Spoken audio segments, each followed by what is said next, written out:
ثانی کا ہے، اور اس مہینے میں حضور سیدنا غوث اعظم شیخ عبد القادر جیلانی رحمۃ اللہ تعالی علیہ کا انتقال پرملال ہوا ہے۔ اس حوالے سے آج مجھے ایک بات ساتھیوں نے اس مہینے کے آغاز سے ہی آج کے درس کے حوالے سے ان کی شخصیت تعلیمات کے حوالے سے کچھ کہنے کا حکم صادر کیا تھا، کیونکہ یہ درس قرآن ہے، اس لیے میں نے جو عنوان منتخب کیا اس میں آپ کی کچھ تعلیمات کو ضرور ذکر کروں گا تاکہ آپ کی روح کی برکتیں بھی ہم سب کو نصیب ہو جائیں۔ جس مضمون کا آج کی اس نشست میں انتخاب کیا گیا ہے وہ بڑا اہم مضمون ہے۔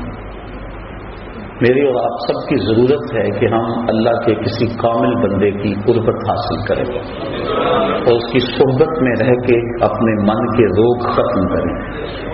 ہمارے اندر سے بغض، کینے، حسد، نفرتیں، کدورتیں کیا کچھ بڑا ہے، یہ سینے کتنے لبریز اور گندے ہو گئے، ان کو مصفا کریں، ان کی پاکیزگی اور طہارت کا سامان کریں اور اپنے اندر اجالے اور روشنیاں بھر لیں۔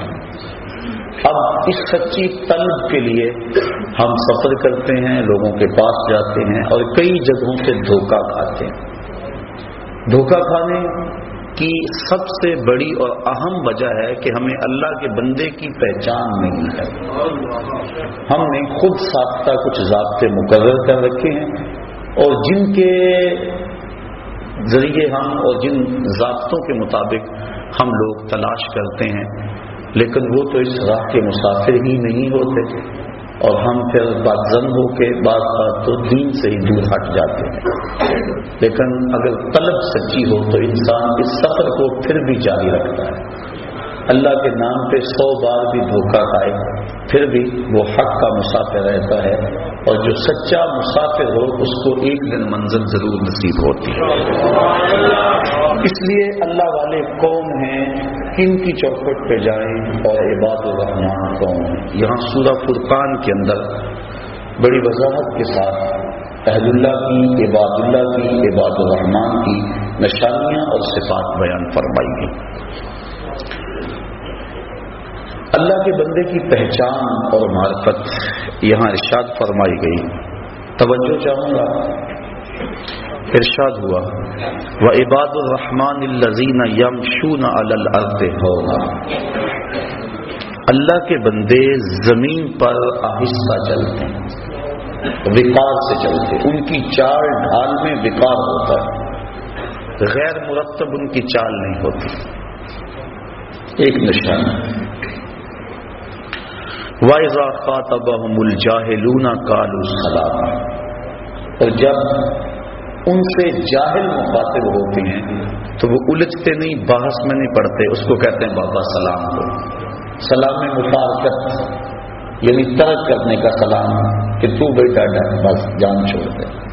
تو وہ بحث جاہلوں سے نہیں کرتے، ان سے جو ہے وہ الجھتے نہیں، بلکہ قالوا سلام کہتے ہیں کہ بابا تجھے سلام ہو۔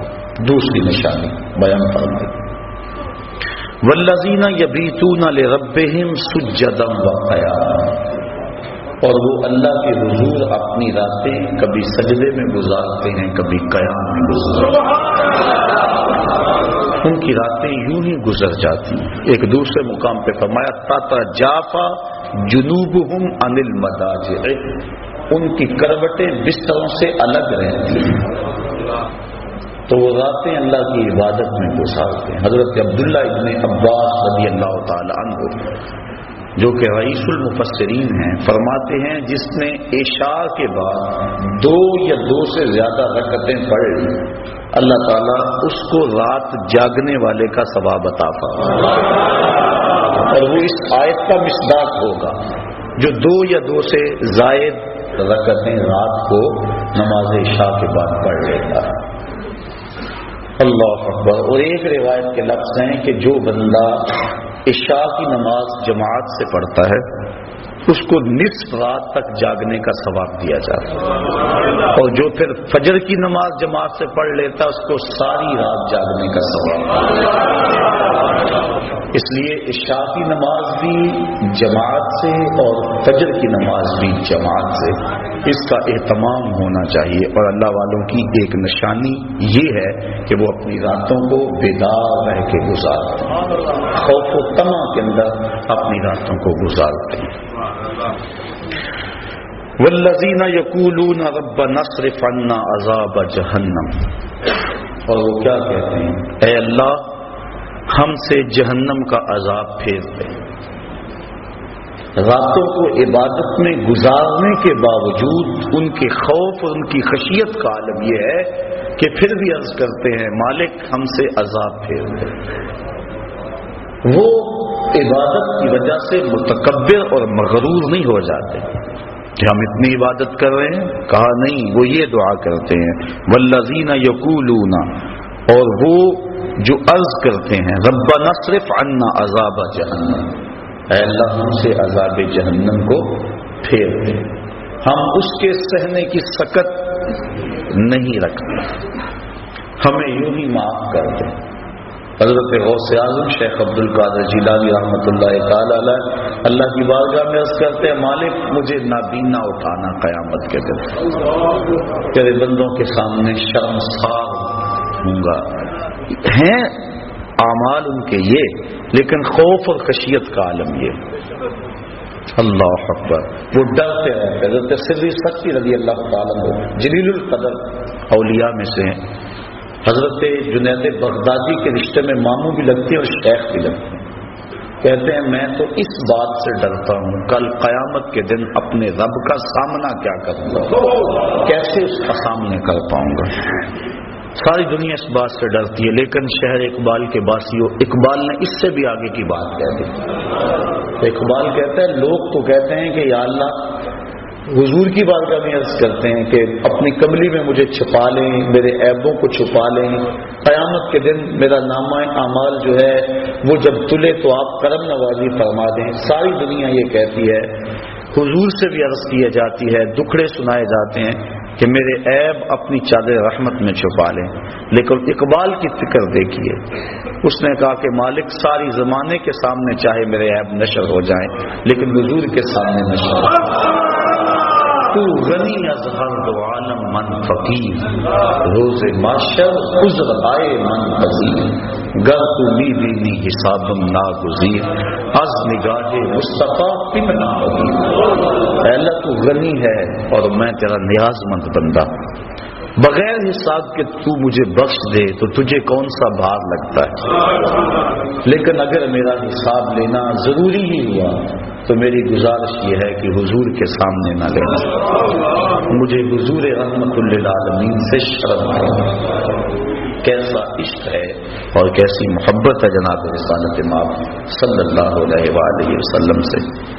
تو وہ باوجود عبادات کی کثرت کے یہ دعا کرتے رہتے ہیں والذین یقولون ربنا اصرف عنا عذاب جہنم، تو وہ کہتے ہیں مالک ہم سے عذاب جہنم پھیر دے، ان عذابہا کان غراما، بے شک اس کا عذاب گلے کا پھندا ہے، سخت ترین ہے عذاب جہنم کا۔ ساری رات عبادت کرنے کے باوجود بھی وہ یہی کہتے نظر آتے ہیں۔ یہ نہیں کہ وہ کہیں کہ ہمیں جہنم ہمارے قریب بھی نہیں آئے گی، وہ جہنم کا تمسخر نہیں اڑاتے اپنی خانقاہوں میں بیٹھ کے، وہ جنت کا مذاق نہیں اڑاتے بلکہ جنت کے طالب ہیں اور جہنم سے ڈرتے ہیں۔ حضور علیہ السلام سے بڑھ کر اللہ کا قرب رکھنے والا کون تھا، لیکن حضور بھی جہنم سے پناہ مانگتے رہے۔ اللہ اکبر۔ تو وہ اہل اللہ کی نشانیاں بیان فرمائی جا رہی ہیں۔ والذین یقولون ربنا اصرف عنا عذاب جہنم، عرض کرتے ہیں اللہ ہم سے عذاب جہنم پھیر دے، ان عذابہا کان غراما، بے شک جہنم کا عذاب جو ہے وہ گلے کا پھندا ہے، گلے کی پھانس ہے۔ انہا ساعت مستقرا و مقاما، بے شک وہ بہت ہی بری ٹھہرنے کی جگہ، بہت ہی بری۔ حضرت مجدد الفسانی رحمت اللہ تعالی علیہ فرماتے ہیں مکتوبات کے اندر، فرماتے ہیں جنت اللہ کی رضا کا مظہر ہے، اور جہنم اللہ کے قہر و غضب کا مظہر ہے۔ اللہ جس پہ راضی ہوگا اس کو جنت میں بھیجے گا، اور جس پہ ناراض ہوگا اس کو جہنم میں بھیجے گا۔ اس لیے جہنم سے پناہ مانگنا اللہ کی ناراضگی سے پناہ مانگنا ہے، اور جنت کا مطالبہ اور آرزو کرنا اللہ کی رضا چاہنا ہے۔ تو وہ کہتے ہیں اللہ ہمیں جہنم کے عذاب سے بچا لے، یہ بہت ہی بری پلٹ کے جانے کی جگہ ہے۔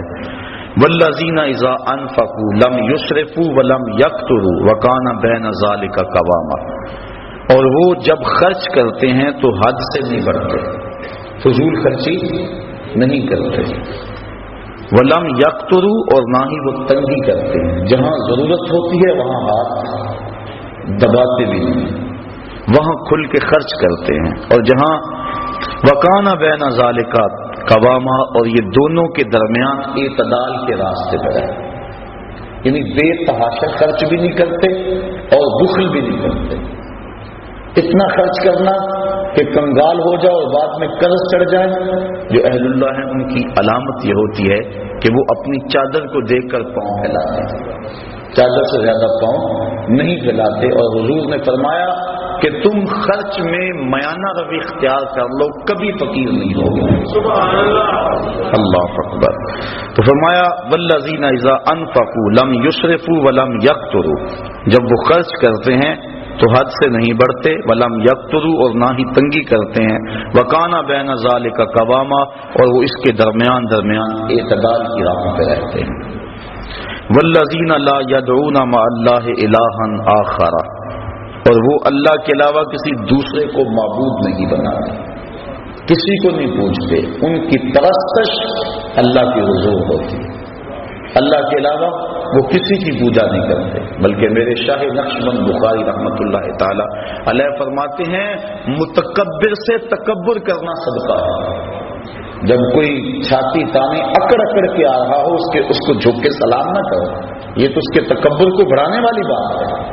اس لیے وہ زمین پہ اکڑ کے چل رہا ہے تو فرمایا اس متکبر سے پہلو تہی کرنا، اکڑنے والے کے ساتھ تکبر کرنا صدقہ کہلاتا ہے۔ یعنی اللہ کے علاوہ ان کے سینے میں کسی اور کا خوف اور ڈر موجود نہیں ہے۔ وہ جو نماز میں کہتے ہیں نا وَنَخْلَعُ وَنَتْرُكُ مَن يَفْجُرُ، وہ صرف نماز میں نہیں کہتے، ان کا عملی نمونہ بھی ہوتے ہیں۔ اللہ کے علاوہ کسی کے حضور سر نہیں جھکاتے، چاہے جتنا مرضی بڑا فرعون کیوں نہ ہو، وہ کسی کے سامنے سر نہیں جھکاتے۔ وَلَا يَقْتُلُونَ النَّفْسَ الَّتِي حَرَّمَ اللَّهُ إِلَّا بِالْحَقِّ، اور جس جان کو اللہ تعالیٰ نے حرام کیا اس کو قتل نہیں کرتے، قاتل نہیں ہوتے۔ وہ تو بڑے نرم دل ہوتے ہیں، وہ تو شاخ سے پھول بھی توڑے تو ان کا دل دکھتا ہے، کوئی بھی توڑے، وہ تو اس قدر حساس ہوتے ہیں، قتل کے حادثے سے کم تو نہیں، شاخ سے گل کا جدا ہونا۔ وہ تو اس بات کا بھی احساس رکھتے، وہ تو کسی کو تکلیف بھی نہیں دیتے، کسی کا حق غصب نہیں کرتے، یہ جائے کہ کسی کو قتل کر دیں۔ ولا یقتلون النفس التي حرم الله الا بالحق، مگر حق کے ساتھ۔ حق کے ساتھ کیا ہے؟ شادی شدہ زانی کو قتل کیا جائے، قتل کے بدلے میں قتل کیا جائے، یا جو ارتداد کی رائے اختیار کرے باغی ہو اس کو قتل کیا جائے، اس کے علاوہ وہ کسی کو قتل نہیں کرتے۔ ولا یزنون، اور وہ زنا نہیں کرتے، نہ ان کی نظر زنا کرتی ہے، نہ ان کی سوچیں زنا کرتی ہیں، نہ ان کے خیال زنا کرتے ہیں، اور نہ ان کے اعضائے بدنیاں زنا کرتے ہیں۔ وہ پاکیزہ ہوتے ہیں، تبھی تو اللہ کا قرب پاتے ہیں۔ اللہ کا قرب وہی پائے گا جو من کا ستھرا ہوگا، اور جس کے من پہ ایسے داغ اور گند لگے ہوں گے وہ اللہ کا قرب کیسے پائے گا؟ اس لیے ان کی نشانی بیان فرما دی، ولا یزنون، اور وہ زنا نہیں کرتے، اس فعل کبھی میں مرتکب نہیں ہوتے۔ اور حدیث میں آتا ہے جب زانی زنا کرتا ہے تو اس سے ایمان نکل جاتا ہے، بدترین فعل ہے، اور قرآن مجید نے اس کو کھلی بے حیائی کہا۔ تو جو اہل اللہ ہیں وہ اس فعل کبھی کے اندر کبھی بھی مبتلا نہیں ہوتے، اور صرف زنائے معروفہ ہی نہیں بلکہ ان کی نظر بھی بچتی۔ حضرت امام محمد بن حسن الشیبانی امام اعظم ابو حنیفہ کے پاس پڑھنے کے لیے آئے۔ ابھی عمر چھوٹی تھی اور چہرے پہ داڑھی کا سبزہ نہیں اگا تھا. اور اس عمر کا بچہ اگر خوبصورت ہو تو وہ عورت کی جگہ پہ ہوتا ہے، بلکہ اس کے ساتھ بہت سارے فتنے وابستہ ہوتے. تو امام صاحب نے فرمایا کہ تم ضرور میرے پاس چڑھو، لیکن میرے سامنے نہیں بیٹھنا، اس ستون کی اوٹ میں بیٹھو تاکہ تمہارا چہرہ مجھے نظر نہ آئے. اسی لیے امام اعظم ابو حنیفہ اور امام محمد کو طرفین کہتے ہیں کہ طرف میں بیٹھتے تھے. وہ پڑھتے رہے، 2-4 سال گزر گئے. ایک دن رات کا موقع تھا، چراغ جل رہا تھا اور امام محمد کا سایہ امام اعظم کے آگے پڑا. سائے پہ نظر پڑی تو سائے میں داڑھی کے بال نظر آئے. کہا بیٹا محمد تمہیں داڑھی آ گئی ہے؟ حضور سال ہو گیا ہے. کہا اب میرے سامنے بیٹھا. یہ تھے وہ لوگ تقوی کے پہاڑ. کیونکہ جو ذلت العلماء ہے یا اہل اللہ کا جو پھسلنا ہے پوری قوم کو تباہ کرنے کے مترادف ہے. امام صاحب پانی بھرنے گئے نا تو ایک لڑکی پانی کا گڑا سر پہ اٹھایا اور نیچے پھسلن تھی تو کہا بیٹا ذرا سنبھل کے. اس نے وہی گڑا رکھ لیا. کہا اگر میں پھسلوں گی تو کیا ہوگا؟ یہ گڑا ٹوٹ جائے گا نا، بازار سے 2 آنے کا اور لے آؤں گی. لیکن اگر آپ پھسل گئے تو پوری قوم برباد ہو جائے. اعلی حضرت امام اہل محبت امام اشرف احمد رضا خان فاضل بریلوی رحمت اللہ تعالی علیہ فرماتے ہیں طبقہ علماء اپنی حفاظت کرنا.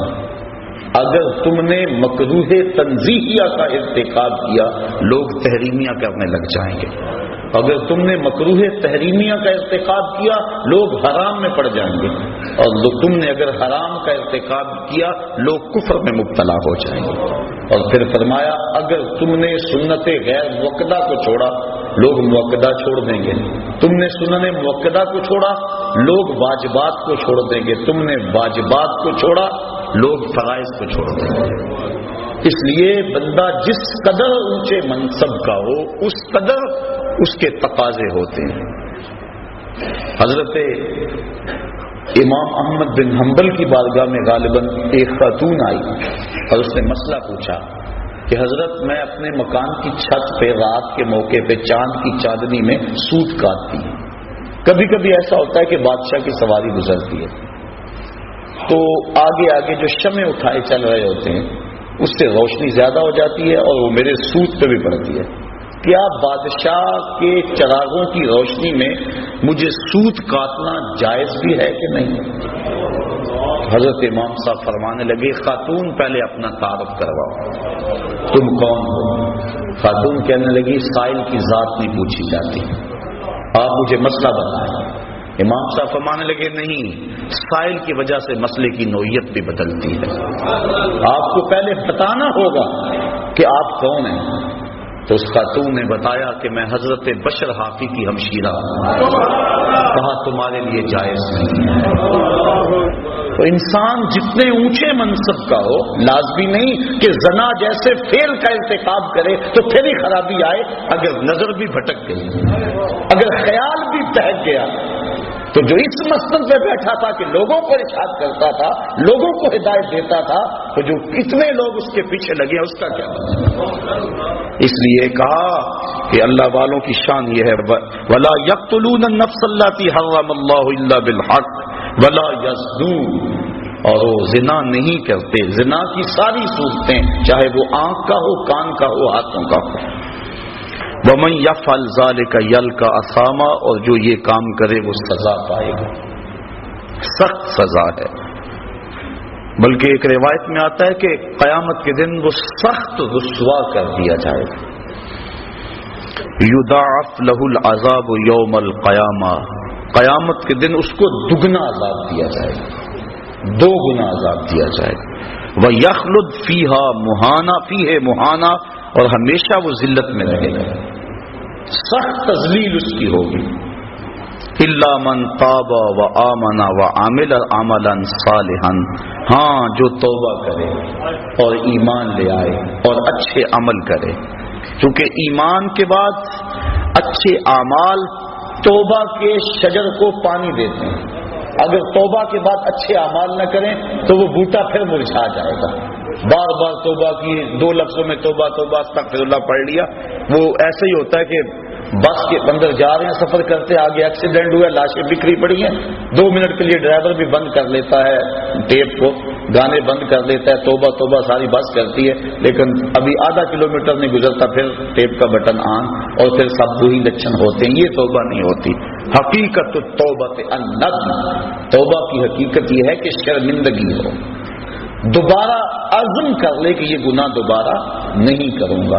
یہ توبہ تو تمسخر ہے. توبہ کی، پھر توبہ کی، پھر توبہ کر کے توڑ دی. میری اس توبہ پہ توبہ، توبہ توبہ کر اٹھی. یہ تو عجیب بات ہے. توبہ یہ ہے کہ عزم مصمم کر لے کہ میں اس کے بعد یہ کام نہیں کروں گا، اور پھر عمل صالح کر کے توبہ کے لگائے ہوئے پودے کو پانی دے. کہا الا من تابا و آمنا و عمل عملا صالحا فاولئک یبدل اللہ سیئاتہم حسنات. اگر کوئی ایسا کر لے، اللہ فرماتا ہے ہم نہ تو صرف کہ اس کے گناہوں کو ختم کریں گے بلکہ ان کے گناہوں کو بدل کے نیکیوں میں تبدیل کر دیں گے. وہ جتنا بڑا گناہ گار ہوگا اتنا بڑا نیکوکار ہو جائے گا. اس کے در پہ آ تو جائے. اگر کسی محکمے کے اندر کوئی ایسا کام ہو جائے، محکمے کا آفیسر معطل کر دے یا کوئی اور ایسی سزا دے دے تو بعد میں وہ معاف بھی کر دے، لیکن ریکارڈ تو خراب ہو جاتا ہے نا، ترقی تو رک جاتی ہے کہ اتنا کچھ اس کے رجسٹر کے اندر، اس کی فائل کے اندر لکھ دیا گیا ہے، لیکن اللہ تعالیٰ اس فائل کو کتنی عزت دیتا ہے. یہ نہیں ہوتا کہ اب اس کی ترقیاں رک جائیں. توبہ کر کے تو دیکھے، سچی توبہ کر کے تو دیکھے، بلکہ جتنا بڑا گناہ گار ہوگا اتنا بڑا نیکوکار بن جائے. اللہ اکبر. فاولئک یبدل اللہ سیئاتہم حسنات، ہم اس کی بدیوں کو نیکیوں میں تبدیل کر دیتے. حضرت عمر فاروق رضی اللہ تعالیٰ عنہ آ رہے تھے، ایک آدمی نے ہاتھ میں شراب کی بوتل پکڑی تھی.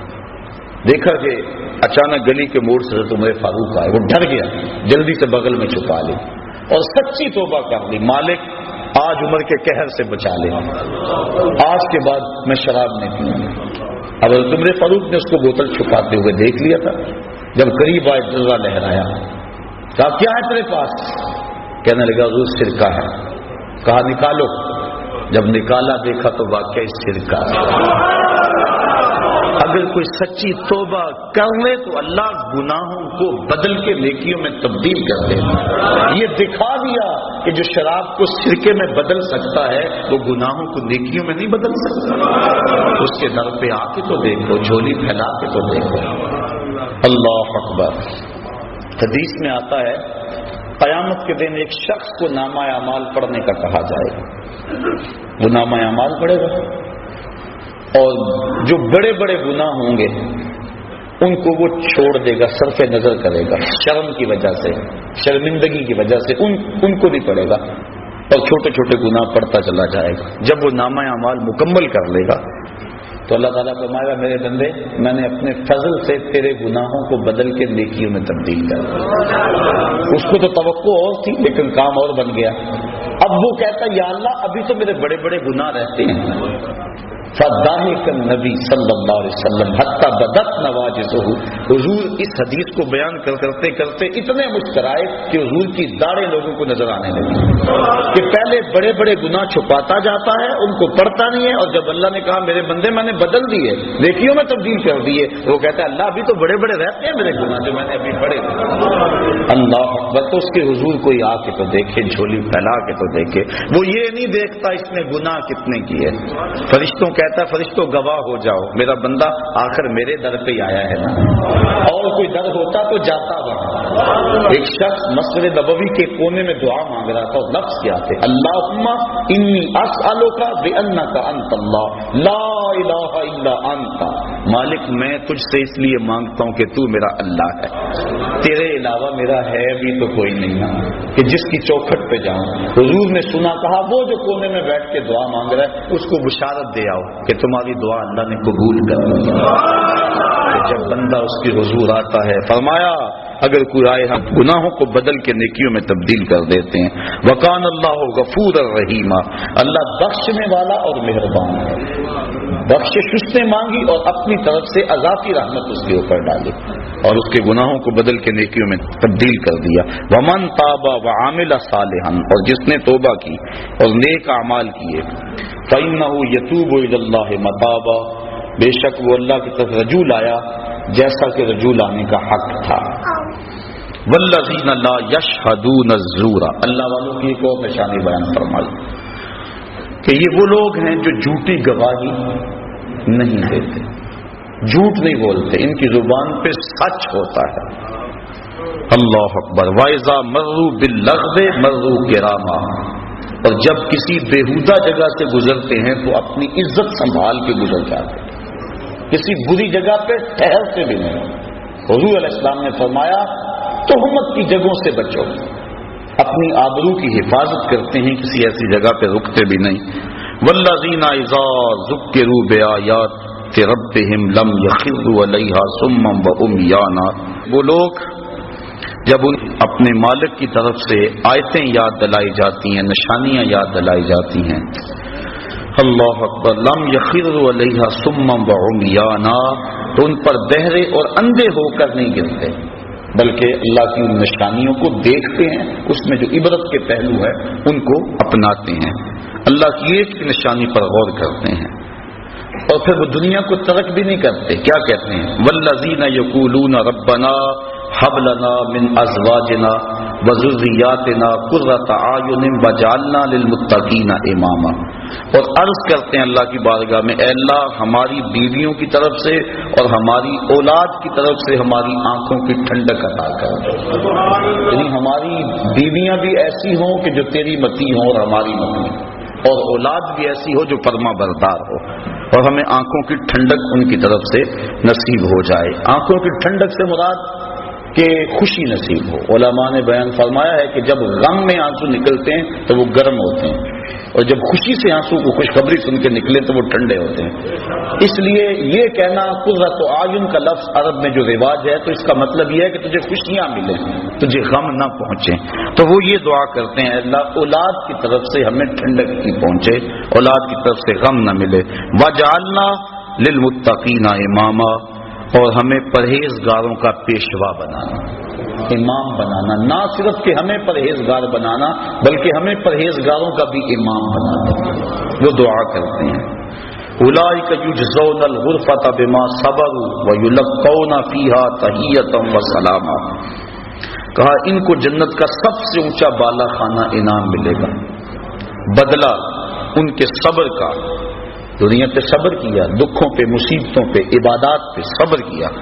وَيُلَقَّوْنَ فِيهَا تَحِيَّةً وَالسَّلَامًا، اور وہاں ان کو سلامیاں دیے جائیں گی، ان کے پیشوائی ہوگی.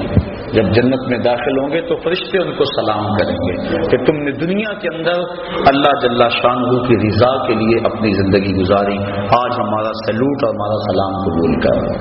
تو قرآن مجید میں یہ ان لوگوں کی نشانیاں بیان کی جو اللہ والے ہیں. اب دیکھیں ہم کس طرح کا ذہن بنائے پھرتے ہیں. اللہ والا کون ہوتا ہے؟ اب اللہ تعالیٰ نے قرآن مجید کے اندر جو ہے وہ اللہ والوں کی نشانیاں بیان کی. ان کی چال بھی وقار والی ہوتی ہے، ان کا لباس بھی وقار والا ہوتا ہے، ان کا اٹھنا بھی، بیٹھنا بھی، گزرنا بھی، چلنا بھی، اور ان کی دعائیں اور التجائیں اللہ کے حضور دیکھ لیں.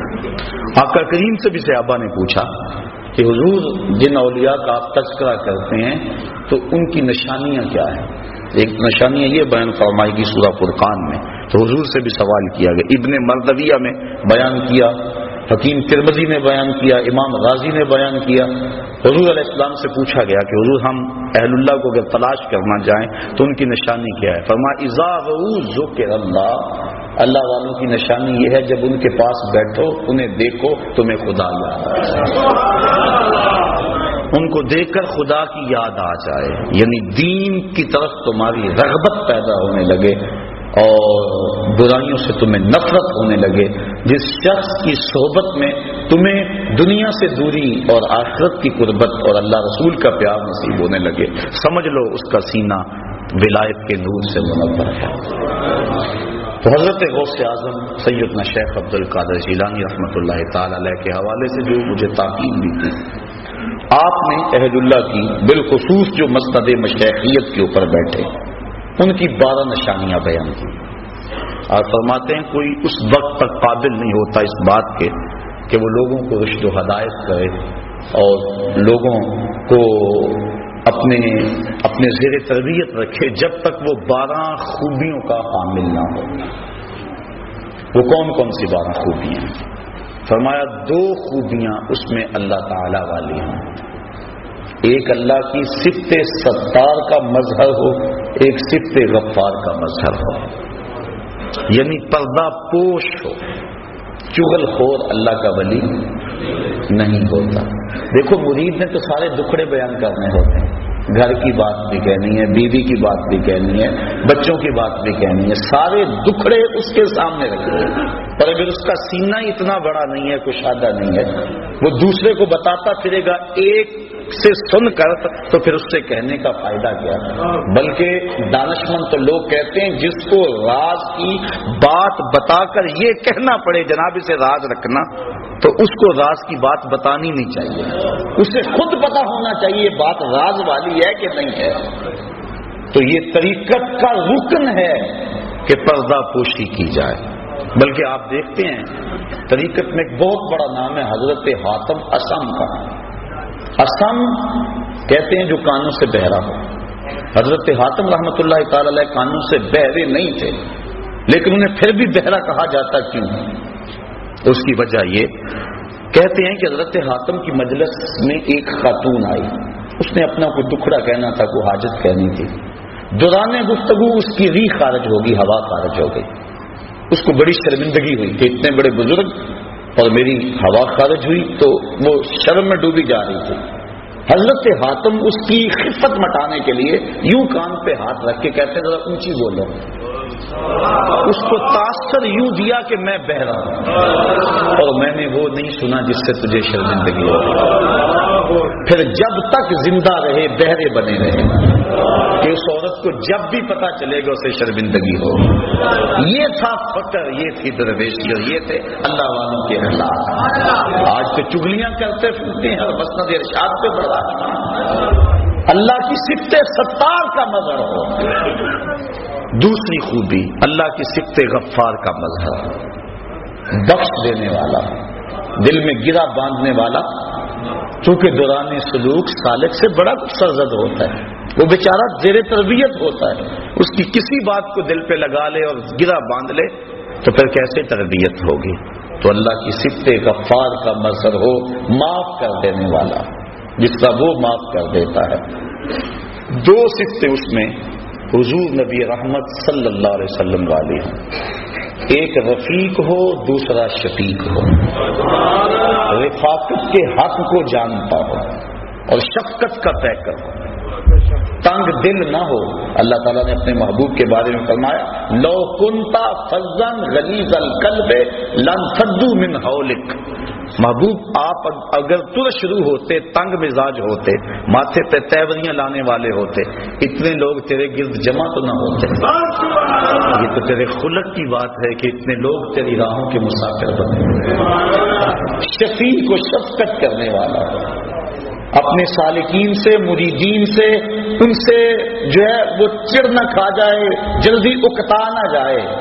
آنے والے تو آتے ہیں، ان سے دکھڑے سنانے ہوتے ہیں، جلدی جلدی دروازے بند نہ کر لے بلکہ سنیں ان کے دکھڑے۔ آقا کریم صلی اللہ علیہ وسلم تشریف فرما تھے، ایک بوڑھی آئی، اس نے حضور کو اشارہ کر کے بلایا، آقا کریم دروازے پہ بات سننے کے لیے چلے گئے۔ حضرت عمر فاروق کہتے ہیں ہمیں بڑا عجیب لگا لیکن کہہ کچھ نہ سکے کہ حضور خود گئے۔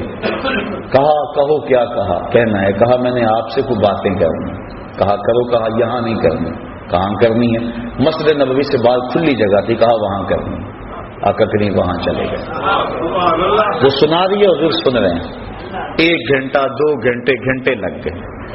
حضرت عمر فاروق کہتے ہیں کہہ کچھ نہیں سکتے تھے کہ حضور سن رہے، لیکن غصہ بڑھا رہا کہ نازک بدن، کڑکتی دھوپ، بے تک کی باتیں۔ جب وہ تھک ہار کے خود جانے لگی تو ہم نے عرض کی بندہ نواز، اس عورت کا توازن عقلی ٹھیک نہیں ہے، اور پورے مدینے میں کوئی شخص اس کی بات سننے کو تیار نہیں. لوگ اس کو دیکھ کے راستہ بدل لیتے ہیں. جس کے پاس کھڑی ہو جاتی ہے پھر اتنی باتیں اس کے پاس کہ جان نہیں چھوڑتی. تو آپ کا وقت بھی قیمتی، بدن بھی نازک، با مقصد زندگی کا ایک ایک لمحہ. تو آقا کریم صلی اللہ علیہ وسلم نے فرمایا عمر پورے مدینے میں اس بیچاری کی کوئی نہیں سنتا، میں بھی نہ سنتا. ایک تو سے ہیں میری آسان.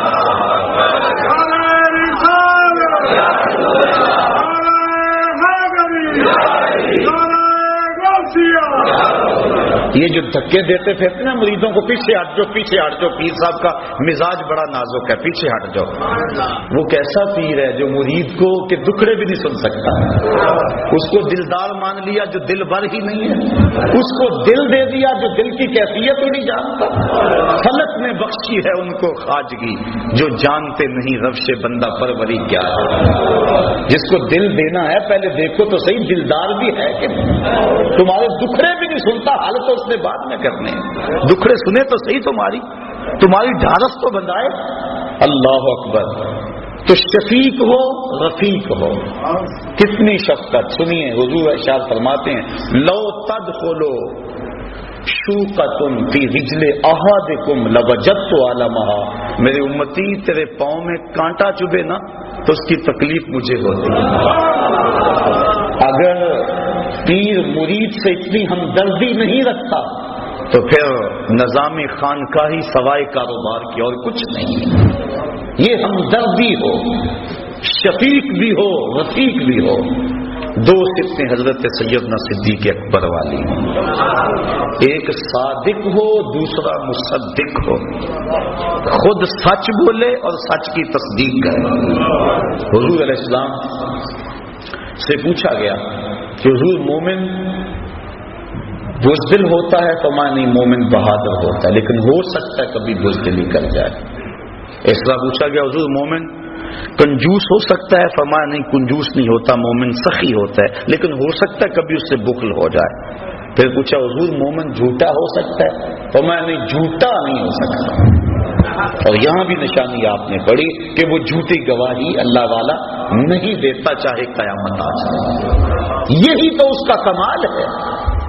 تو کہا ایک صادق ہو، دوسرا مصدق ہو. دو خوبیاں اس میں حضرت عمر فاروق والے ہیں. ایک امر بالمعروف کرے، دوسرا نہیں انل منکر کرے. یہ نہیں ہے کہ مرید ناراض ہو جائے گا اگر اس کو حق کی بات بتائی. وہ پھر پیر تو وہ ہوا جو مرید ہے، یہ پیر تو ہوا ہی نا. مرید تو وہ یہ بن گیا اور وہ پیر بن گیا. اس کا حق ہے کہ وہ ہر لمحے میں امر بالمعروف اور نہیں انل منکر کے فریضے سے کبھی بھی غافل نہ ہو.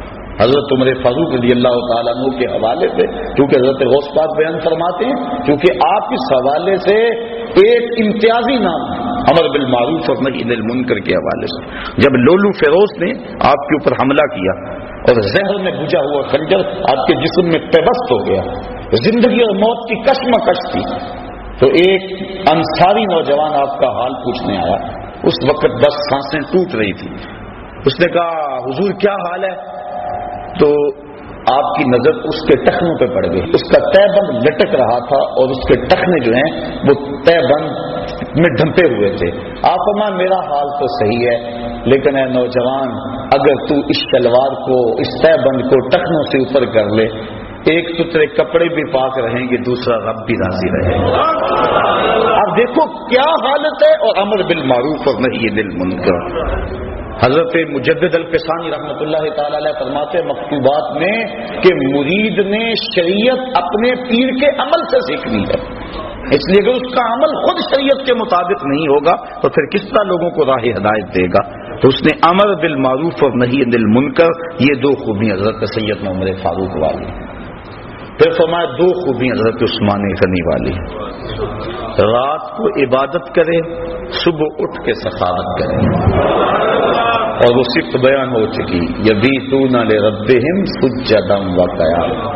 اللہ کے حضور راتوں کو کبھی سجدے میں گزارتے ہیں، کبھی قیام میں گزارتے ہیں. ان کی راتیں یوں ہی گزر جاتی ہیں. اللہ اکبر. بلکہ راتیں مختصر پڑ جاتی ہیں. حضرت سیدہ فاطمہ الزہرا رضی اللہ تعالی عنہا ایک دن عرض کرتی ہیں مالک تیری راتیں اتنی چھوٹی ہیں کہ تیری بندی کا ذوق بندگی ہی پورا نہیں ہوتا. ابھی میں سجدے میں سر رکھتی ہوں تو رات ختم ہو جاتی ہے. ایک رات اتنی لمبی کر دے تیری بندی جی بھر کے سجدہ تو کر دے. یہ ہیں وہ لوگ. تو کہا ایک رات کو عبادت کرنے والا ہو، صبح اٹھ کے سخاوت کرنے والا. سخاوت کا صرف تعلق مال سے نہیں ہے. سخاوت بدلس نہ بمال، بزرگی بعقلس نہ بسال. بزرگی عقل سے ہوتی ہے، سالوں سے نہیں ہوتی. اور سخاوت دل سے ہوتی ہے، مال سے. کمینے دل والا اللہ کا ولی وہ تو بانٹنے والا ہوتا ہے. فقیر کا مزاج ہوتا ہے کہ لوگ اس کے در سے خیرات لیتے رہیں، جسم کی قوت بھی حاصل کریں، روح کی قوت بھی حاصل کریں. بابا بلے شاہ فرماتے نا، اٹ کھڑک کے دکڑ وجے تتا ہو گئے چلہ، آن فقیر کھا کھا جامن غازی ہو گئے بلا. فقیر کی اس میں خوشی ہوتی ہے کہ کوئی آئے اور اس کی چوکھٹ سے شراب ہوتا رہے. کہا دو خوبیاں اس میں حضرت سیدنا علی المرتضی رضی اللہ تعالی عنہ ہو، ایک عالم ہو، دوسرا بہادر ہو. جاہل تو اللہ کا قرب کیسے پائے گا؟ حضرت جنید بغدادی فرماتے ہیں من تزہد بغیر علم فقد مات فی الکفر. جو علم کے بغیر زہد کرتا ہے اس کے کفر میں مرنے کا اندیشہ ہے. اسی کا ترجمہ سلطان باؤ علیہ رحمٰن نے کیا، علم باج جو کرے فقیری، کافر مرے دیوانہ. وہ غفلت کے اس کے پردے نہیں کھل سکتے، کیونکہ علم نور ہے. اور انسان کو سب سے پہلا سبق علم کا پڑھایا گیا، سب سے پہلی وحی علم کی نازل ہوئی. اور آقا کریم فرمایا فضل العالم علی العابد کا فضلی علی ادناکم. عالم کی فضیلت تہجد گزار پر ایسے ہے جس طرح تم میں سے ایک عام آدمی پر میری فضیلت ہے. کتنی بڑی بات ہے. اور ایک حدیث کے لفظ ہیں کہ فضل العالم علی العابد کفضل القمر لیلۃ البدر علی سائر الکواکب. عالم کی فضیلت عابد پر اس طرح ہے جس طرح 14ویں رات کے چمکتے ہوئے چاند کی فضیلت ستاروں پہ ہو. تو ایک عالم ہو. حضرت غوث اعظم سے بھی کسی نے پوچھا کہ حضرت آپ اس مرتبہ قطبیت پہ کیسے پہنچے؟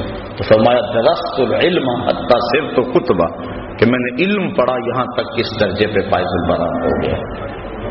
اور دوسرا بہادر ہو، بزدل اللہ کا ولی، کیونکہ جو توحید کے آغوش میں آباد ہوتا ہے وہ لا خوف علیہم ولا هم یحزنون کے زمرے میں آ جاتا ہے، تو وہ کمزور اور بزدل کیسے ہو سکتا ہے؟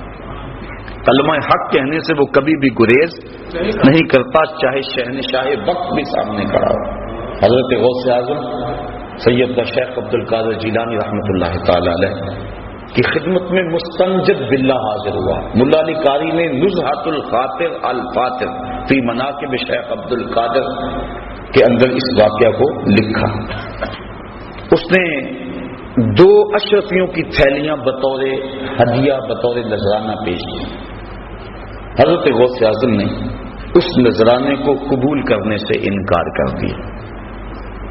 لازمی نہیں ہے کہ ہر مرید کے نذرانے کو قبول بھی کیا جائے. شیخ کی ذمہ داری ہے اس کو چھڑکے، میاں یہ ڈبل شاہ سے تو پیسے نہیں ہو کے آئے، یہ جو نذرانہ مجھے دے رہا ہے یہ کہاں سے آئے؟ یہ سود کا مال تو نہیں ہے، یہ لوگوں کا غریبوں کا خون تو نہیں نچوڑا ہوا؟ کہا تیرا نذرانہ میں وصول نہیں کروں گا. کہا حضور کیوں؟ کہا غریبوں کا خون نچوڑ کے مجھے نذرانہ دینے آ گئے. کہا نہیں حضور یہ میرا مال ہے. آپ نے اس کے ہاتھ سے تھیلی لی اور اس کو یوں تاؤ دیا، تازہ قطرے ٹپکنے لگے. کہا اگر مجھے قرابت رسول کا لحاظ نہ ہو، چونکہ یہ جو عباسی خلفاء حضرت عباس بن عبد المطلب رضی اللہ تعالیٰ عنہ کی اولاد سے، اور وہ حضور کے چچا لگتے تھے، اس لیے حضور سے قربت تھی اور یہ ان کی اولاد ہے. کہا اگر مجھے قرابت رسول کا لحاظ نہ ہو تو میں اس تھیلی کو نچوڑتا جاؤں، خون نکلتا جائے یہاں تک کہ تیرے محلوں کے دروازوں تک پہنچ جائے. اللہ اکبر. تو یہ بات سمجھ میں آ گئی کہ یہ نہیں ہر ایک سے نذرانہ قبول کر لے. پھر سارے ایسے بھی تو نہیں ہوتے کہ جن سے نذرانہ لیا جائے، کوئی ایسے بھی تو ہوتے ہیں جن کو دیا جائے. یہ جو تصوف کے اندر نذرانے کا تصور ہے، میں اس پہ بڑا غور کرتا رہا ہوں کہ یہ کیا ہے. اور میں نے تصوف کی کتب بزرگوں کی جو مجھے صحبت نصیب ہوئی اس سے جو میں سمجھا ہوں وہ یہ ہے کہ نذرانے کا تصور جو صوفیاء دیتے ہیں اس کا مطلب یہ ہے کہ جو شیخ ہوتا ہے وہ ایک ماں کی حیثیت ہوتی ہے، اور اس کے کچھ غریب مرید ہوتے ہیں، کچھ امیر ہوتے ہیں، عزت دار ہوتے ہیں جو کسی کے سامنے دکھڑا بیان نہیں کرتے، پیر کو انہوں نے بتایا ہوتا ہے دعا کے رنگ میں کہ میرے لیے دعا کر دے۔ اب تصور نذرانے کا یہ ہے کہ امیروں سے لے اور غریبوں کو دے، یہ نہیں ہے کہ غریبوں سے بھی چھینتا چلا جائے، وہ تھا بیچارہ پہلے ہی پریشان۔ حضرت علامہ اقبال علیہ رحمہ کا بڑا معروف واقعہ ہے کہ آپ جب مکلوڈ روڈ پہ ہوتے تھے تو وہاں ایک پیر صاحب اس دور کے آپ کو ملنے کے لیے آئے، ان کا ایک مرید تھا قلعہ گجر سنگھی لاہور میں۔ اس کو جب پتہ چلا کہ میرے پیر علامہ صاحب کے مہمان بنے ہوئے ہیں تو وہ سفر کرتا ہوا علامہ صاحب کے پاس پہنچا اور اپنے پیر صاحب سے عرض کی کہ حضور 100 روپیہ قرض ہے۔ اس وقت جو ہے 100 روپیہ بڑی اہمیت کا حامل تھا، اور بیٹی کی شادی بھی مانگ رہے ہیں جن کے ساتھ رشتہ کیا ہوا ہے، اور مقروض بھی ہوں، بڑا پریشان ہوں، آپ کا سنا حاضر ہوا، آپ دعا فرما دیں۔ انہوں نے دعا فرما دی، مرید کو اجازت دے دی، وہ جانے لگا، اس نے جیب میں ہاتھ ڈالا، 10 روپے کا نوٹ نکالا اور پیر صاحب کو نظر پیش کی۔ جب نظر پیش کی تو علامہ اقبال زیر لب مسکرا پڑے۔ وہ چلا گیا، پیر صاحب کی نظر بھی بڑی تیز تھی کیونکہ پیر بڑے تیز بھی ہوتے ہیں، تو انہوں نے کہا کہ حضرت یہ عجیب بات تھی، آپ مسکرائے کیوں؟ تو علامہ صاحب فرمانے لگے جناب میں آپ کی دعا کی قبولیت پہ مسکرایا، خوش ہو گئے۔ کہا وہ کیسے؟ میری دعا کی قبولیت کیسے ہوگی اسی وقت؟ کہا حضرت جب دعا نہیں کی تھی 100 روپے کا مقروض تھا، اور جب آپ نے دعا کر دی تو 110 کا مقروض ہو گیا۔ وہ بیچارہ تو ضرورت مند ہے اور دکھڑا سنا رہا ہے، بلکہ میں تو کہا کرتا ہوں کہ 2-3 مرتبہ جو آ کے دعا کا کہے اور کہے جناب قرض نہیں اترتا، وظیفہ بتاؤ، کوئی تعویذ لکھ دو، اگر پیر صاحب ثروت ہو تو اسے خود ہی خیال ہونا چاہیے کہ جو بار بار کہہ رہا ہے اس کا مطلب کیا ہے۔ سارے مانگنے والے سائل جو ہیں وہ ایک جیسے تو نہیں ہوتے، ہستی پلکوں کے نیچے غم بھی پلتے ہیں، مگر کون دیکھتا ہے اتنی گہرائی میں۔ حضرت ابو ہریرہ رضی اللہ تعالیٰ عنہ فرماتے ہیں مجھے سخت بھوک لگی اور حد ہوگی بھوک سے، میں آ کے ایک جگہ پہ بیٹھ گیا کہ یہاں سے کوئی گزرے گا اور میری حالت دیکھے گا اور مجھے کھانا دے دے گا، مانگنا تو میں نے ہے نہیں۔ کہ حضرت ابو بکر صدیق گزرے، میں نے ایک آیت کے بارے میں پوچھا، انہوں نے بتا دیا اور چلے گئے۔ میں نے کہا میرا مسئلہ تو حل نہ ہوا۔ پھر حضرت عمر فاروق آئے، میں نے پھر ایک قرآن آیت کے بارے میں پوچھا، انہوں نے بتایا اور چل دیے۔ پھر دل و قلب و نگاہ کا مرشد اولین آ گیا۔ میں نے حضور سے مسئلہ پوچھا، آقا کریم نے دیکھا اور مسکرا کے کہنے لگے ابو ہریرہ بھوک لگی؟ میں نے کہا ہاں حضور مجھے بھوک لگی۔ کہا میرے ساتھ آ جاؤ۔ اللہ اکبر۔ آگے وہ حدیث واقعہ طویل آپ نے سینکڑوں بار سنا کہ دودھ کا ایک پیالہ تھا، ابو ہریرہ کہتے ہیں کام بن گیا، لیکن کہا جب باقیوں کو بھی بلا لاؤ۔ 70 بندے تھے بیٹھے جو صفہ کے چبوترے پہ تھے، تھا میں بلا کے لے گیا، دل میں تھا کہ اب تو دودھ کا پیالہ گونٹ گونٹ بھی نہیں آئے گا، لیکن جب پہلے نے پیا ختم نہ ہوا میری ڈھارس بند گئی۔ میں نے کہا حوض کوثر کی نہروں سے کنیکشن جڑ گیا، کام بن گیا، برکت آ گئی۔ 70 نے پیا، پھر کہا ابو ہریرہ تم پیو، میں نے پیا، کہا اور پیو، میں نے پیا، کہا اور پیو، کہا حضور اب تو بس ہو گئی۔ پھر حضور نے نوشے جان کیا۔ میرے استاد مکرم فرمایا کرتے تھے کہ یہ تو بیان کرتے ہو اور اس بات سے لطف لیتے ہو، اور صحیح لطف والی بات ہے کہ ایک پیالہ 70 کے لیے کافی ہو گیا، لیکن یہ بھی تو دیکھو 70 کا جھوٹا کونین کا سردار پی رہا، 70 آدمیوں کا جھوٹا دو جہاں کا سردار پی رہا۔ تو بات چل رہی تھی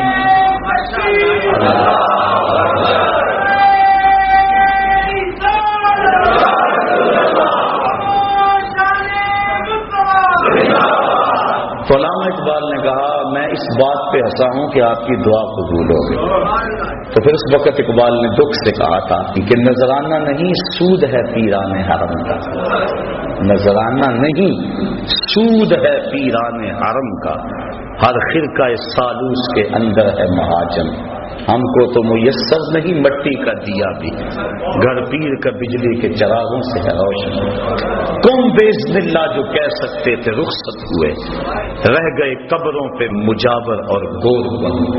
میراث میں آئی ہے مسند ارشاد ان کو، زاغوں کے تصرف میں ایکابوں کا نشیمن۔ نذرانہ نہیں سود ہے پیران حرم کا، ہر خرقہ سالوس کے اندر ہے مہاجن۔ شہری ہو دیہاتی ہو مسلمان ہے سادہ، بتوں کی طرح پوجتے ہیں کعبے کے برہنہ۔ تو پیر تو دکھ درد کا ساجی ہے، وہ تو روح کی غذا دینے والا ہے، وہ مانگت تو نہیں ہے۔ پہلے وہ کہتے ہیں پہلے بزرگوں کی نظر دل پہ ہوتی تھی، اور اب دل کے اوپر جو لگی ہوئی جیب ہے اس پہ ہوتی ہے۔ جو امیر ہوتا ہے، امیر بھی جان رہے ہوتے ہیں کہ یہ ہمارے ساتھ کیا ہو رہا ہے، اس کو اندر لے جایا جاتا ہے اور حجرے خاص میں بٹھایا جاتا ہے، اور جو غریب ہوتا ہے اس کو کہتا ہے تو اس درخت کے پاس بیٹھ جا اور 1.25 مرتبہ یا حیو یا قیوم پڑھ، اور وہ کہتا ہے مجھے حضرت صاحب نے وظیفہ بتایا میں اس لیے یہاں بیٹھا ہوا ہوں۔ وہ تو تجھے اپنے سے جو پیچھے ہٹا رہے ہیں۔ تو یہ کیا ہو گیا ہے؟ یہ دکھڑے ہیں، یہ تمسخر نہیں کر رہا میں، یا جو ہے وہ محض آپ کو خوش کرنے کے لیے نہیں، یا کسی مخصوص شخص کے اوپر کوئی تنقید نہیں ہے۔ اس وقت ہمارا رویہ ہے قوم کا، اور ہم لوگ ہیں کہ دن رات ایسے لوگوں سے لٹتے ہیں، یہ نگہباں بن کے جو اہل چمن کی آبرو لوٹے۔ چمن والو عقیدت چھوڑ دو ایسے نگہباں، آؤ ان لوگوں کو تلاش کریں، جہاں قدم رکھتے ہیں وہاں اللہ کی رحمتوں کا نزول ہوتا ہے۔ ان لوگوں کو تلاش کریں جن کی زندگیاں لوگوں کے لیے ہدایت کا سبب ہے، اور جن کی زندگی کا ایک ایک لمحہ یاد خدا سے منور اور معطر ہے۔ ایسا نہیں ہے کہ ایسے لوگ ہیں نہیں، بعض تو کہتے ہیں میں تو ڈھونڈتا رہا مجھے تو ملا ہی کوئی نہیں، پتہ نہیں تو نے کہاں سے ڈھونڈا ہے۔ اللہ اکبر، بستے ہیں یہاں کچھ ایسے پراگندہ تباہ لوگ بھی، افسوس کہ تمہیں میر سے صحبت نہیں ہے، جن سے مل کر زندگی سے عشق ہو جائے وہ لوگ آپ نے شاید نہ دیکھے ہوں مگر ایسے بھی ہیں۔ ہم نے کپڑا لینا ہو تو ہمیں پتہ ہے فلاں دکان سے صحیح ملتا ہے، سارا شہر چھوڑ کے وہاں جاتے ہیں کہ نہیں؟ تو یہ بھی روح کی غذا ہے، یہ بھی ڈھونڈو، گلی گلی موجود ہیں، گھر گھر جو ہے وہ چراغ چل رہے ہیں۔ حضور کی امت اولیاء سے کبھی بھی خالی نہیں ہوگی تا آنکہ خاتم الاولیاء امام مہدی تشریف لائیں، لیکن ان حقیقی لوگوں تک پہنچنے کے لیے ہمیں اس معیار کو سمجھنا ہوگا جو قرآن و حدیث اور ولیوں کے امام حضرت غوث اعظم کی تعلیمات کے حوالے سے میں نے آپ کے سامنے رکھ دیا۔ اللہ تعالیٰ مجھے آپ کو اپنی راہوں کا مسافر رکھے۔